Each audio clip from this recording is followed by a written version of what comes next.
한밤에 중앙 갑판으로 나가는 무거운 문을 미는 순간에야 날씨가 어떤지 깨달았다. 폭풍을 하고 해야 할까? 다시 내려갔을 때 물을 보았다. 물 때문에 더 내려갈 수가 없었다. 배가 흔들리고 괴물 같은 금속성 트림 소리가 났다.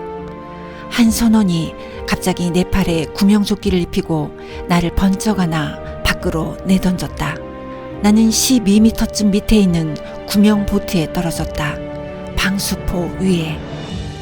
순놈 그랜트 얼룩말이 요란하게 쿵 소리를 내며 벤치 끝쪽에 떨어졌다. 얼룩말이 울어댔다. 나는 태평양 한가운데 고아가 되어 홀로 떠 있었다. 화물선이 거품을 내고 트림을 하면서 물속으로 사라지는 광경을 지켜봐야 했다. 가족이나 생존자를 찾느라 두리번거렸다. 아무것도 없었다. 검은 바다에 집채만한 파도만 있을 뿐, 배에서 쏟아진 화물만 비극을 안고 떠다닐 뿐이었다. 놀랍게도 얼룩말이 아직도 살아있었다. 뒷다리가 심하게 부러진 상태였다. 방수포 끄트머리에서 머리가 쓱 나왔다. 곰처럼 생긴 하이에나였다. 주위를 둘러보았다. 바다와 하늘만 보였다. 어디에서도 가족은 찾을 수 없었다. 뿌연 새벽 빛 속에서 바나나 섬을 타고 둥둥 떠다니는 것이 있었다. 그것은 오렌지 주스였다. 침을 흘리는 버릇 때문에 그런 이름을 얻었다. 오렌지 주스는 깊은 혼란이 눈빛에 고스란히 담겨 있었다. 내 짐작으론 충격을 받아 죽어가는 것 같았다. 가장 큰 걱정은 하이에나였다. 놈이 힝힝대는 소리가 들렸다. 아침나절 하이에나가 다시 나타났다. 구명보트에서 무슨 일이 일어나고 있는지 내 눈으로 본 것은 한참이나 지난 후였다. 하이에나가 얼룩말을 공격한 뒤였다. 녀석은 피범벅이 된 입으로 얼룩말의 가죽을 씹고 있었다. 얼룩말은 저항도 변변히 못하고 고통을 참아내고 있었다. 천천히 계속해서 이를 갈 뿐이었다. 내 안에서 충격과 혐오와 분노가 치밀었다. 하이에나가 으르렁거리며 날뛰기 시작했다. 하이에나는 얼룩말의 옆구리에 앞다리를 올리고 얼룩말의 살을 깨물었다. 그리고 쭉 잡아당겼다. 선물 포장이 찢어지듯이 얼룩말의 배에서 가죽이 쭉 벗겨졌다. 하이에나는 으르렁대면서 얼룩말을 물어뜯었다. 얼룩말은 안쪽부터 산채로 먹히기 시작했다. 해가 지는 순간 믿고 싶지 않았던 생각이 고통과 슬픔으로 바뀌었다. 가족은 죽었다. 나는 그 사실을 더 이상 부인할 수 없었다. 나는 방수포 위에 누워서 양팔에 얼굴을 묻고 밤새 슬퍼하며 울었다. 하이에나는 밤새 얼룩말을 먹었다.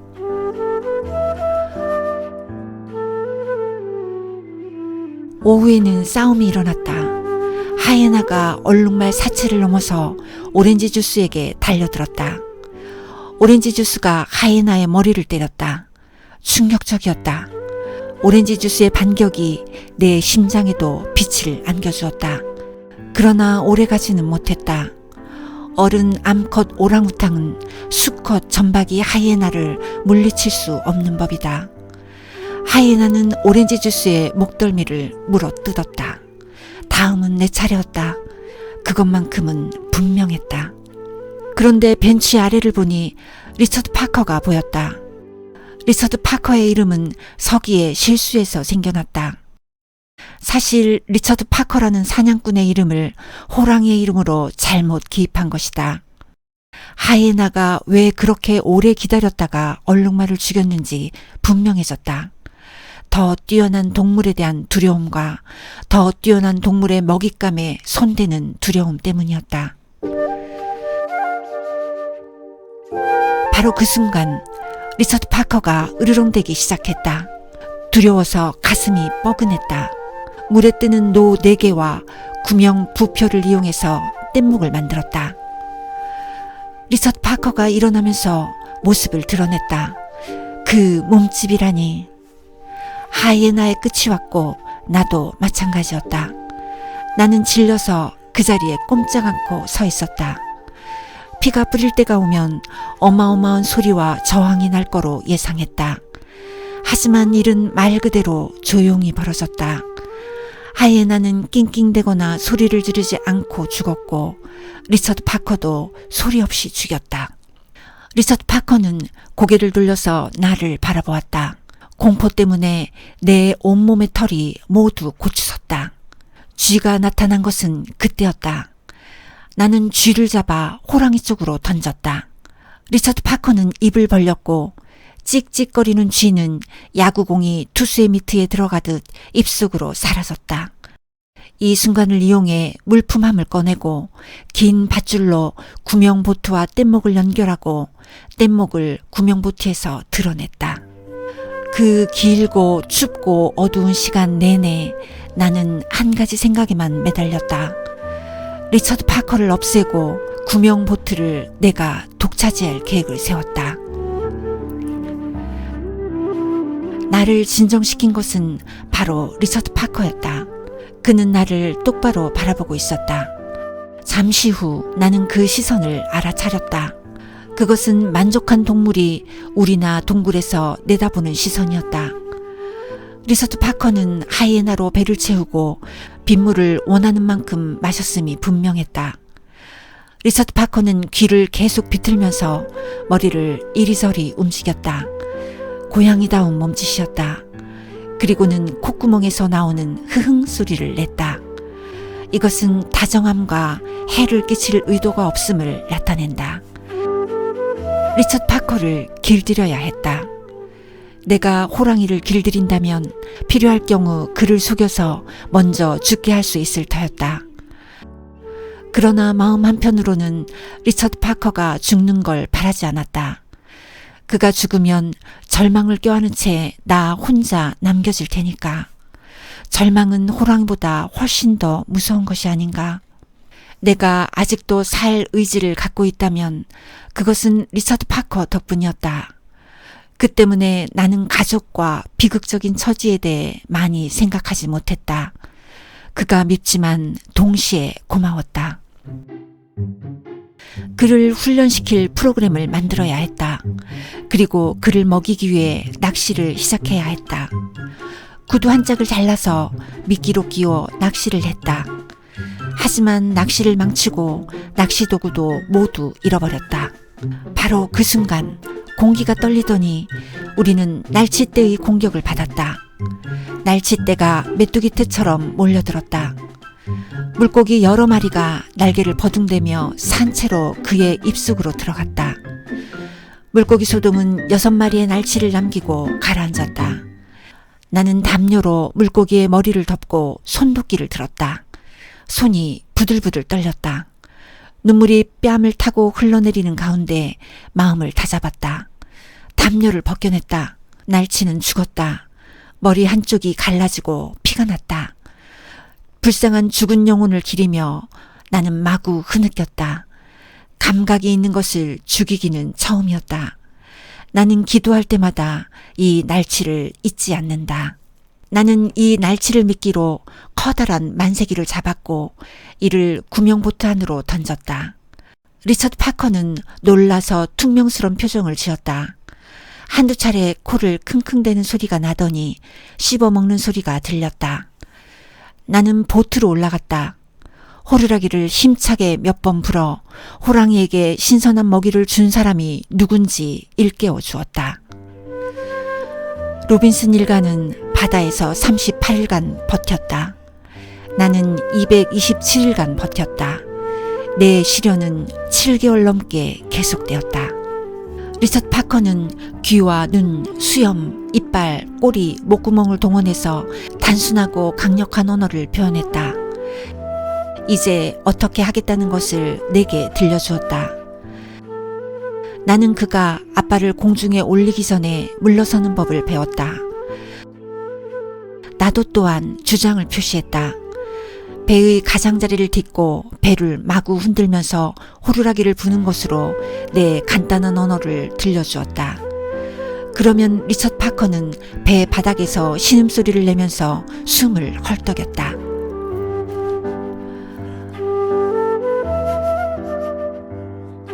아직도 리처드 파커가 무서웠지만 평소에는 괜찮았다. 그가 그냥 가만히만 있으면 이제 긴장되지 않았다. 사람은 무엇에든 익숙해진다. 리처드 파커, 배야. 그렇게 소리치는 기쁨을 딱 한 번 누렸다. 행복감에 짓눌린 지경이었다.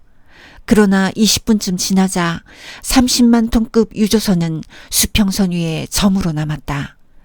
고개를 돌려보니 리처드 파커는 여전히 그 방향을 응시하고 있었다. 몇 초 후 그가 고개를 돌렸고 잠시 둘의 눈이 마주쳤다. 내 눈에는 갈망과 아픔, 분노, 외로움이 담겨 있었다. 리처드 파커가 아는 것은 심상치 않은 일이 일어났다는 사실 뿐이었다. 그로서는 이해의 한계를 벗어나는 어떤 일. 리처드 파커는 또 낮잠에 빠져들었다. 이번 사건에 대한 그의 코멘트는 갈라진 어흥 소리 뿐이었다. 사랑한다. 터져나온 그 말은 순수하고 자유롭고 무한했다. 내 가슴에서 감정이 넘쳐났다. 정말로 사랑해. 사랑한다, 리처드 파커.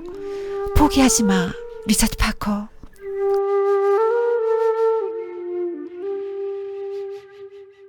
한 번은 해안에 도착했다. 그러나 그곳은 식충섬이었다. 리처드 파커를 버리고 갈 수는 없었다. 그를 두고 떠나는 것은 그를 죽이는 것과 마찬가지였다. 나는 리처드 파커가 구명보트에 돌아오기를 기다렸다. 그가 배에 타자 나는 배를 밀었다.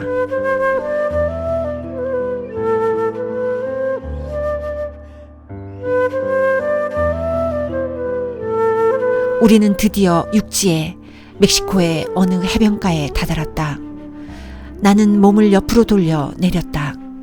내가 쳐다본 그 순간 리처드 파커는 내 몸 위로 뛰어올랐다.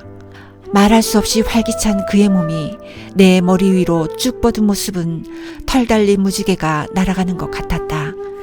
그는 물속에 떨어졌다. 그는 내 앞으로 똑바로 지나갔다. 나를 바라보지 않았다. 밀림이 시작되는 곳에서 그는 걸음을 멈추었다. 나는 그가 내 쪽으로 방향을 틀 거라고 확신했다. 날 쳐다보겠지. 귀를 납작하게 젖히겠지. 으르렁대겠지. 그렇게 우리의 관계를 매듭 지을 거야. 그러나 그는 그런 행동은 하지 않았다. 그렇게 내 삶에서 영원히 사라져 버렸다.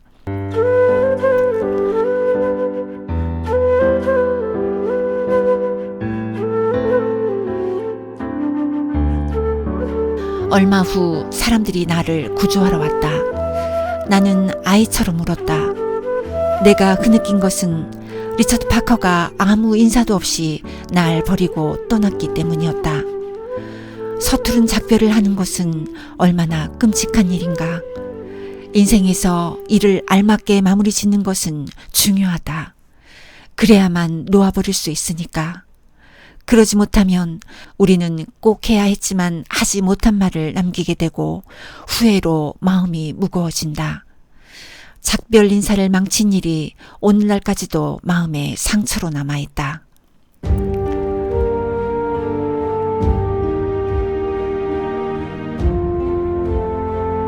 리처드 파커, 다 끝났다. 우린 살아남았어. 믿을 수 있니? 네가 없었으면 난 버텨내지 못했을 거야. 리처드 파커, 고맙다. 내 목숨을 구해줘서 정말 고맙다. 이제 네가 가야 될 곳으로 가렴. 잘 지내기를 빌게. 나를 친구로 기억해주면 좋겠구나. 난 널 잊지 않을 거야. 너는 내 안에, 내 마음속에 언제나 있을 거야. 잘 가, 리처드 파커. 안녕. 신의 가호가 함께하길.